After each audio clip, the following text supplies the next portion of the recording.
चलिए शुरू करते हैं, बात करते हैं dipole in non uniform electric field. Dipole in uniform electric field, तो एक एक पॉइंट को पढ़ेंगे और फिर डायग्राम को समझेंगे। तो पहला पॉइंट हमारे पास है कि इलेक्ट्रिक फील्ड हर पॉइंट पर सेम होती है, क्योंकि यूनिफॉर्म इलेक्ट्रिक फील्ड है तो हर पॉइंट पर सेम होगी।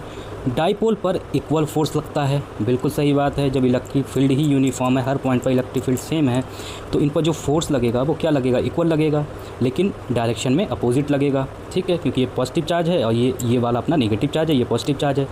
तो इस वजह से जो नेट फोर्स हमें मिलेगा वो मिलेगा 0। तो ये जो डाइपोल है ये ना तो राइट साइड में जा सकता है और ना ही लेफ़्ट साइड में जा सकता है, ये सिर्फ क्या करेगा, एक जगह घूम सकता है बस। तो डाइपोल क्या करता है, सिर्फ रोटेट कर सकता है, मूव नहीं कर सकता। ठीक है, अब इस पर आते हैं नॉन यूनिफॉर्म इलेक्ट्रिक फील्ड में जब डाइपोल होता है।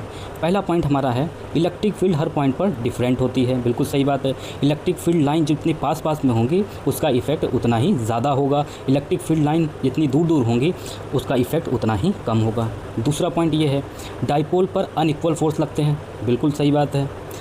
इलेक्ट्रिक फील्ड के जहाँ पर डेंसिटी ज़्यादा है, मतलब इलेक्ट्रिक फील्ड जहाँ पे लाइनें पास में हैं, वहाँ पर जो चार्ज पास में होगा उस पर फोर्स ज़्यादा लगेगा, और ये नेगेटिव वाला चार्ज का ये दूर है, इस पर फोर्स कम लगेगा, यानी अनइक्वल फोर्स लगेंगे। अगर अनइक्वल फोर्स है, एक चार्ज पर फोर्स ज़्यादा लग रहा है, एक चार्ज पर फोर्स कम लग रहा है, तो उसका नेट फोर्स 0 थोड़ी ना हो जाएगा।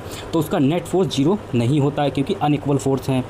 डाइपोल रोटेट भी कर सकता है और मूव भी कर सकता है, यानी ये पॉजिटिव चार्ज है, ये पॉजिटिव चार्ज, इस पर फोर्स लगेगा ज़्यादा और ये थोड़ा हल्का फील करेगा फोर्स को, तो इस पर फोर्स लगेगा इधर, यानी ये घूम भी सकता है और मूव भी कर सकता है। ठीक है, क्योंकि इलेक्ट्रिक फील्ड हमारी क्या है, नॉन यूनिफॉर्म इलेक्ट्रिक फील्ड है। ठीक है।